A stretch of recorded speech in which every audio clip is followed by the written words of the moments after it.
So, hi guys, I'm here with Brad Appleby. He's a planner with the city of Peterborough, and we're going to have a brief discussion about secondary suites. And if time allows, maybe we'll talk a little bit about renting rooms and the licensing requirements around that. So, thanks for doing this for us, Brad. I really appreciate it. Okay. So, I've brought my notebook here and I've got some questions. So, we'll just go ahead and get started with it. Okay.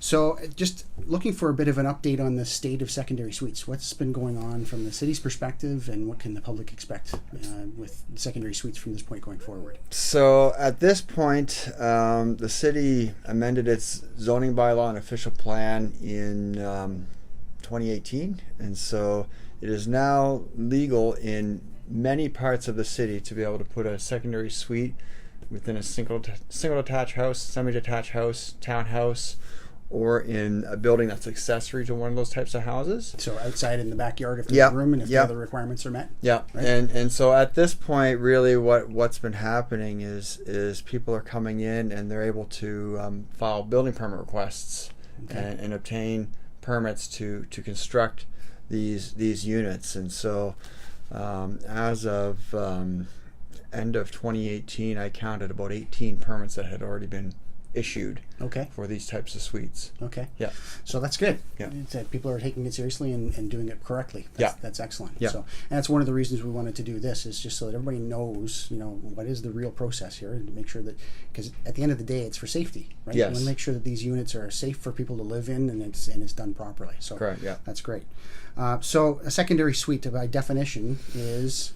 It's a self-contained dwelling unit. It's cooking, cleaning facilities like a kitchen, bathroom, bedrooms, living space. Could have its own laundry. Okay. Yep. And they have their own entrance, either exclusive to the unit itself, or it could be shared with the main dwelling through like a common vestibule or something like that. Okay. So like a common entry with separate doors. Yep. Okay. Yep. Could be. But essentially, it's its own sort of living space separated from the main house. Okay.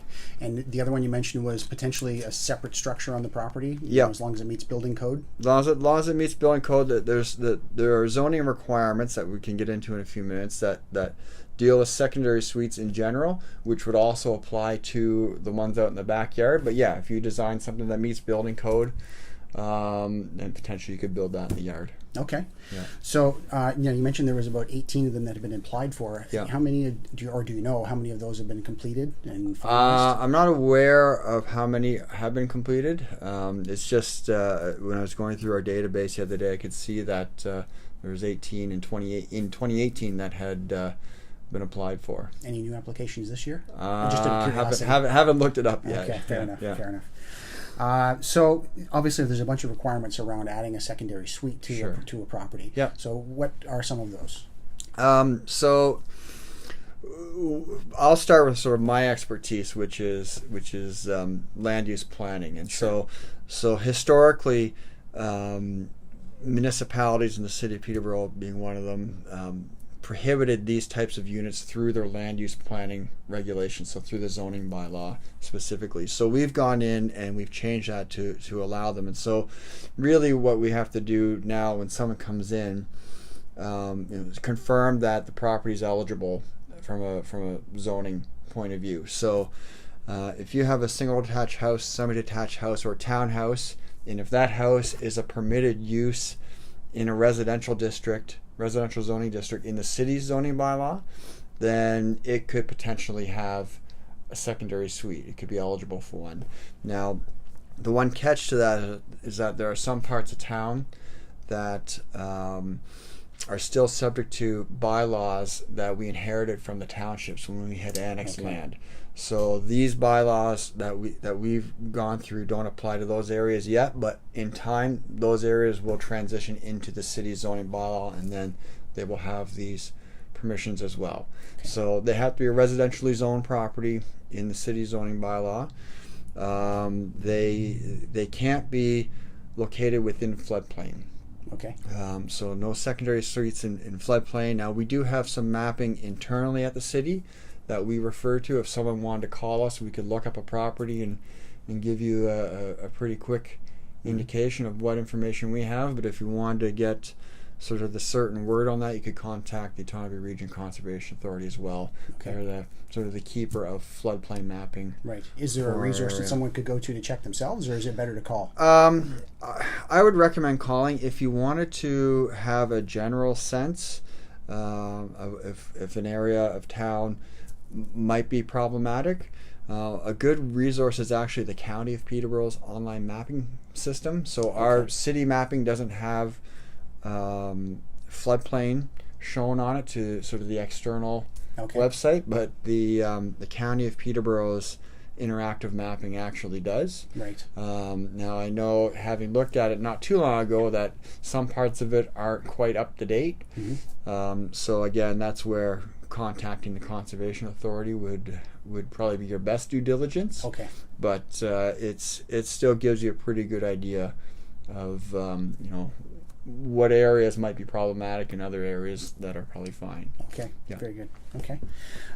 So obviously going through this process, and it's even properties that are R1s, you don't need duplex zoning. It's any residential property in the city of Peterborough that qualifies. Any residential property that qualifies. Now there are some qualifiers to this, and you mentioned the duplex, right? So these units are not considered duplexes, right? It would, if you have a single detached house in an R1 zone, which is R1 is your typical single detached zone, putting a suite in it wouldn't necessarily be considered a true duplex. It would be considered a single detached house with a secondary suite. Okay. Right?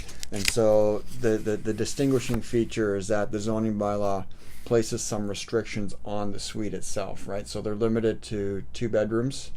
They're limited in floor area to a maximum. They can't be any larger than the main dwelling itself. Okay. Right? So if you had, say a bungalow with 1,000 square foot main floor, then you could have, 1,000 square foot suite in the basement, but you couldn't have 1,001 square foot suite. Okay. Kind of thing. Okay. Right? So the primary part of the residence has to be larger or equal to. Yeah. Okay. Yep. Okay. Yeah. Okay. So let's say somebody wants to do this properly, and they're going to come in and get permits. What's that process look like? So you would have to file a building permit application with our building division, and it's a formal process. You have drawings prepared, and they get reviewed. Assuming they're approved, then you carry on with your work, and you go through sort of the regular inspection process that would come along with implementing a building permit. So there are certain sort of milestones in the project, where you'd have to get an inspector out to have a look at things. Okay. Yeah. So when you say submit drawings, do you have to have a professional do that, or can a homeowner do it? A homeowner is able to do it. What we've been recommending, what our building division has been recommending to people, is that you use, rather than do it yourself, unless you have expertise in building code, they would recommend you use either an architect or an engineer, or a designer who has their BCIN number. Someone who has familiarity with the building code and can ensure that the drawings, when they're coming in, are covering off all the things you need to cover off in the building code. Right. Yeah. I imagine it simplifies the process to a great degree, rather than having to come back with revision after revision after revision, right? Absolutely, absolutely. Because one of the things that our building staff don't really do in this scenario is tell people what you have to do, what changes you have to make, to meet code, right? They'll look at your drawings and say, yep, nope, or what have you.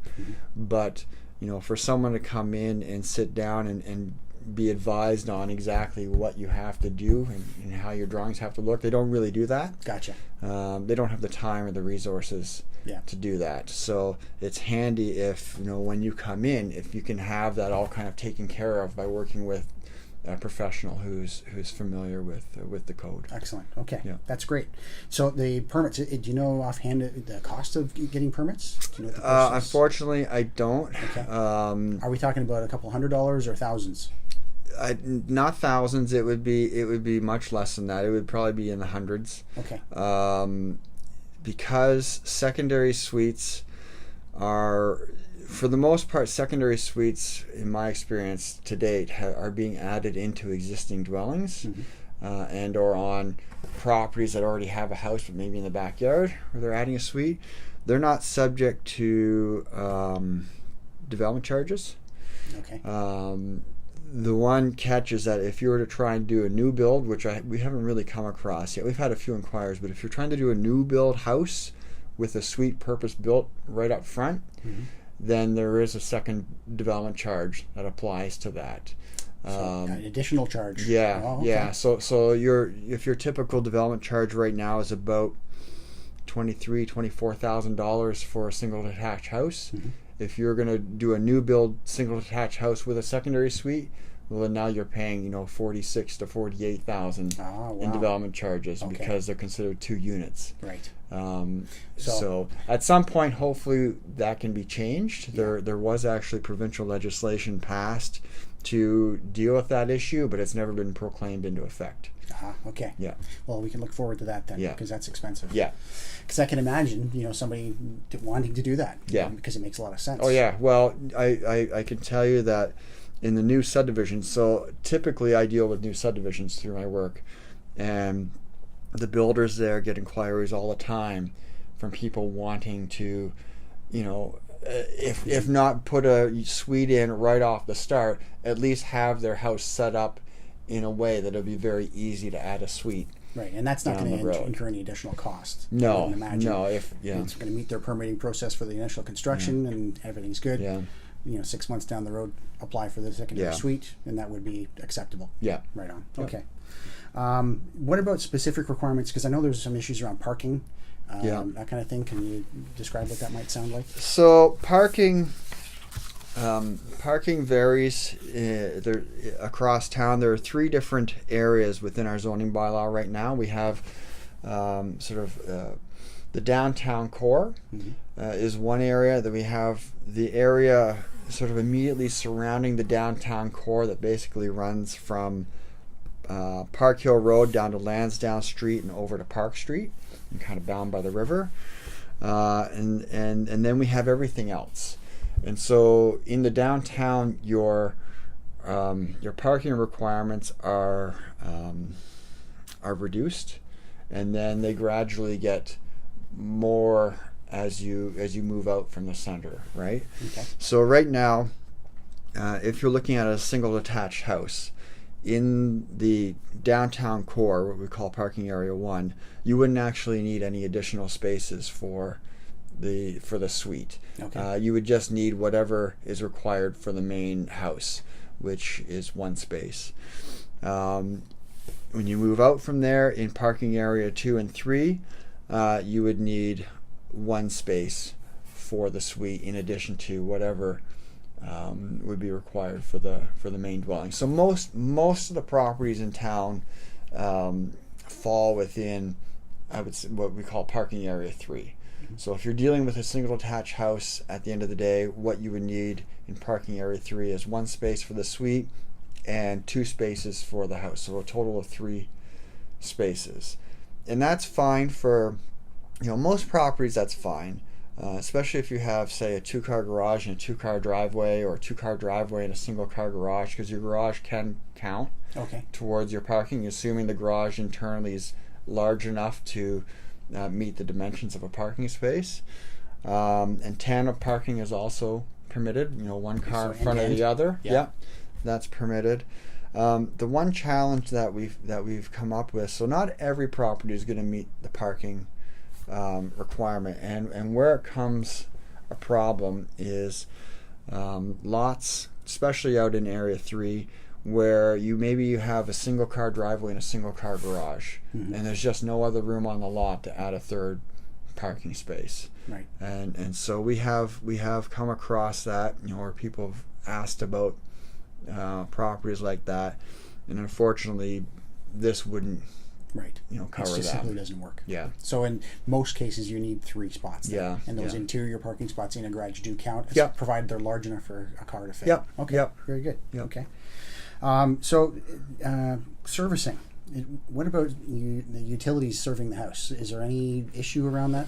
If you've got a single family home and you're adding a lower unit secondary suite, Are there any issues around servicing? So they have to be municipally serviced. In terms of arranging for that, you deal with that through your building permit process. I don't believe there are any additional hookup fees because you've already got your feed coming in from the street. I haven't heard of people running second feeds. If you do want to run a second feed from the sanitary sewer or the water, then you'd have to get in touch with for sanitary our public works division, for water the Peterborough utilities, to talk to them and see what their requirements would be. Okay. Now, what about electrical? Do you know if there would be a requirement to put in a second service, or I would imagine it's a good idea.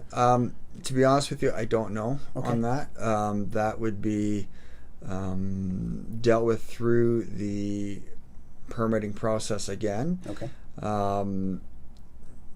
Don't know the answer. That's to that. fair. Yeah. That's fair. I understand that's not necessarily the scope of what you normally do. My last question on this particular topic was, let's say, because we're realtors and we've got clients that buy homes that have quote-unquote in-law suites in them, and there's hundreds of them out there. It's been complaint-driven. If they continue to exist until someone complains, and then the city has to come in and make sure that the property's safe. So let's say one of our clients is buying a property that has one of these in, and they want to do the right thing and make it legal. So they want to come to the city and say, look, this is already here. How do we go through the process of making it a legal secondary suite? So if you want to do that, there's two different ways to go about it. Well, actually, there's a few different ways, but if you can prove that suite existed on November 16th, 1995, then it's potentially exempt from all these sort of zoning regulations that we put in. And you would go through a process with our building division to basically have that unit acknowledged. And if you can do that, it would be grandfathered under the old apartments and houses legislation from the early 1990s. And so it would really be, coming in, finding someone who could provide a sworn affidavit, witnessed by a commissioner of oaths, to declare that the unit was there on November 16th, 1995. And then providing some additional sort of paper documentation to back that up to our building division staff. Could be rent receipts, could be an old property listing, listings. It could be mortgage documents, impact documents, whatever you can find. Right, that can kind of back that up.